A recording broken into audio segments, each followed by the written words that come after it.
about me and you. And I think to myself, what a wonderful world. Hola y bienvenidos a Bebidas con Tea. No, I'm just kidding, y'all. Hey everyone, and welcome to Sip with Tea podcast. I'm your girl T, and today we're doing another episode. But before we begin, I have a very lovely guest, and she's gonna introduce herself by telling us her name, where she's from, and what's her favorite drink. Favorite drink? Yeah. Hi, mi gente. My name is Laura. Okay. I'm from the Bronx, born and raised, High Bridge. Okay.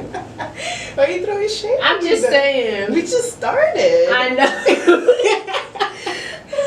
And my favorite drink, shout out to the Bahamas, is coconut rum, the Ricardo brand. Ricardo's coconut rum. You gotta let me try that drink. I never had coconut rum before, Oh but people love it, and I don't think I did. Maybe I did. I don't recall. But yeah, Coconut rum is dangerous. It's juice. It is, and it sneaks up on you. Is it like Taylor Port? It's worse. Worse than Taylor Port? It's worse. If I get out of here early, I'm gonna go buy it. I don't know if the bougee's coming out. I don't know if they sell it in America here. The one that I'm talking about. I'm gonna have to check. I always buy it in the Bahamas. Oh, you got I bring it. Oh back. yeah, y'all, because she travels. Like every time I check my Instagram, she's somewhere out the country. Because we gotta do it. And now look, quarantine's here, and I don't regret not traveling. As you shouldn't, and plus you don't have no kids, so take advantage while you don't. Because once them kids come in, if you don't have a good support system, you fuck. Forget about the flyouts. I heard. Yeah, I can't relate. I have a great support system. But anyways, this is episode 7, and this is disclaimer. Like, we are not here to attack the Hispanic culture or the black culture, and we are not saying that we aren't around our roots and culture. We are, but we hang with people that we can relate with, and we flow with each other. We just don't hang out with any and everybody from our culture due to a lot of differences and things we're going to talk about on this episode. So, you ready for the tea? But wait, how have you been doing during this COVID and this protesting? What do you think? How do you feel? Of the protesting or like COVID in general? Because everything too much is happening right now. Too much is happening. COVID quarantine has been a blessing to me. I feel like working a 9 to 5, I wasn't able to have self-care time. Yeah. I felt like catering to my boyfriend was a chore. I had to come home and make sure I had spent time with my mom, and that was a whole chore. And then I'm out the house from like 7 o'clock, and I don't get home till 6. And it's like, I sit down, I don't even have time to watch TV. Of course. I have to go to sleep at a decent time to wake up the next day. Now I get to breathe. You get to relax. You get to get inside your mind and just I'm lucky enough that I can work from home. That's great. Well, at least you like working from home, because I know a lot of people that hate it, and they're currently like trying to find a job. Like me, I have to wake up every day at 4 in the morning and go to work from Monday to Saturday, and that's because I want to. But then I'm like, if I don't do it, then the bills don't get paid, and whatever my son and I need is not gonna get handed to us unless I don't know what, and I don't like asking. So, and this COVID is crazy because I work around COVID. Like, most of my patients have COVID, or I've seen them die from it. I see them with the symptoms and stuff. So, it's just like... And then for the protesting, I did go protest. Yes. I did, but I wasn't feeling it. So I left. Yeah. Cause I'm like, I'm not about to protest with people who really don't really like us. Right. They're just protesting just to get seen. So infiltrators. Yes, those kind. But we ain't gonna say who they are. We know who they are.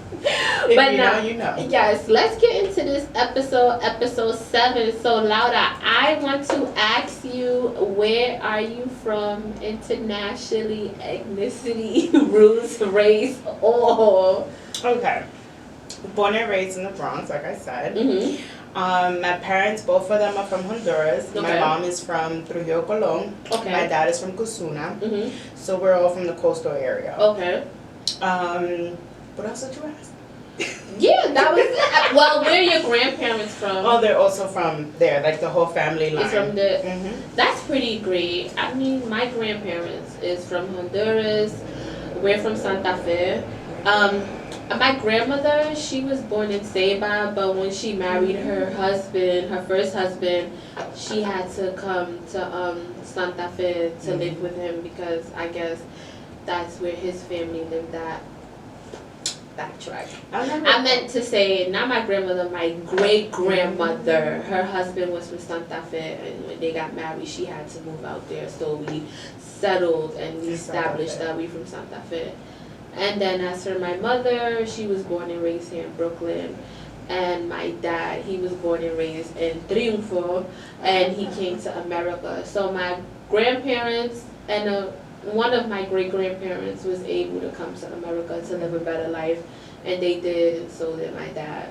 But I still had to speak all languages, Spanish, Garifuna, and of course I learned English in school.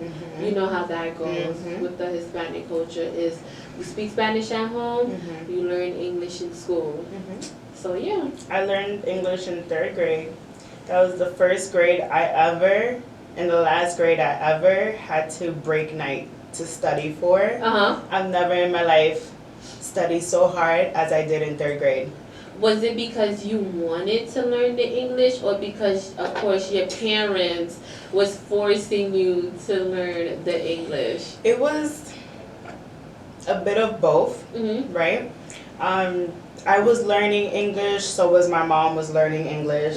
Like I said, I was born and raised here, but I'm a daughter of immigrants. Of course, yeah. So she learned the language, like we learned at the same time. I helped her with the citizen test. Yes. Did she pass? Of course she passed. Yeah. Yeah, that was a U.S. history test, like, you know. But it's a lot. It's 100 questions. Yeah, I heard. My stepdad had to take the test when he had to come to the United States, and my dad had to take it as well in order to become a citizen. So it's not like back in the days when it was easy, when you could just, like my grandmother said, if your job liked you, they'll be like, hey, you want to be a citizen? And you say yes, and they help you become a citizen. It's not like that. It's hard now. A lot of people lost that on that opportunity. Yeah, back then it was just so easy. They offer it, take it, and do what you have to do. My question is, how was your upbringing in your home? Like, my parents were very strict. Of course. Very, very strict. You ever seen that post? It was like, these Hispanics and Latinas, like, quarantine is nothing to them. We've been quarantined all our life. It's true. That's me. I'm still in it. I still live with my family, no shade. And that's fine. Like I told you, it's great that you live with your family. Until you get your shit together, that's when you can say, hey, I'm out, let me get the fuck out. You don't want to say, oh, I have so much money right now, I can move out, and then when you don't have it, you're knocking on your mom's door like, hey mom, I got evicted, like, can I come back? So, I'm in no rush. Yeah, in no rush, take your time. So they were strict. They were very strict. I was a straight B student with pride. B student. Every parent-teacher conference, oh, she could do better. Like, she's very smart. She applies. B student, proud. But it was expected of me to finish high school, to finish college. It was just, I had to finish all my education back to back to back. Not the whole decade. Let me take a break. Yeah, like the gap. What is it that white people do? That whole break, that gap, like they leave high school. Sometimes they go straight to college, then they take that little break. I forgot what it's called, but it's gap. Something gap year. I don't know. Something like that. So no, it was a back to back to back. When I was done with my bachelor's, my mom was already like, because I wanted to join the Peace Corps, but I didn't get accepted, and so it was like, okay, so you're gonna do your master's, and that was 2017. See, and I'm almost done. That's great. That's really great. Congratulations. Thank you. My life was similar just to yours. It was strict, believe it or not. Growing up, I did not know about no hopscotch. I did not know about no double dutch. I did not know about no hanging out with my friends on the stoops after school. I really didn't start watching Disney movies or knew about it until I had my son. Why? Because I was so stuck in the living room watching Telemundo y Univision. That's what my life was until I got older, and I'm like, I'm gonna break from this shit, and I'm gonna go find out who I really am, because this is annoying. It's like when they show strict with us, they take away our like childhood, Right. wanting to be your child. It's like we already maturing so fast, and in my house, my upbringing, yeah, they were strict. They were strict. Honestly, if my friend wasn't friends that they knew their mom, they didn't want them in the house. Right. Like, I don't know her mom, I don't know his mom, they're not Honduran, they don't belong here. And forget about sleeping over. And forget about sleeping over. What's Forget about talking on the phone after 8:30. Like, you need to leave your friend when you met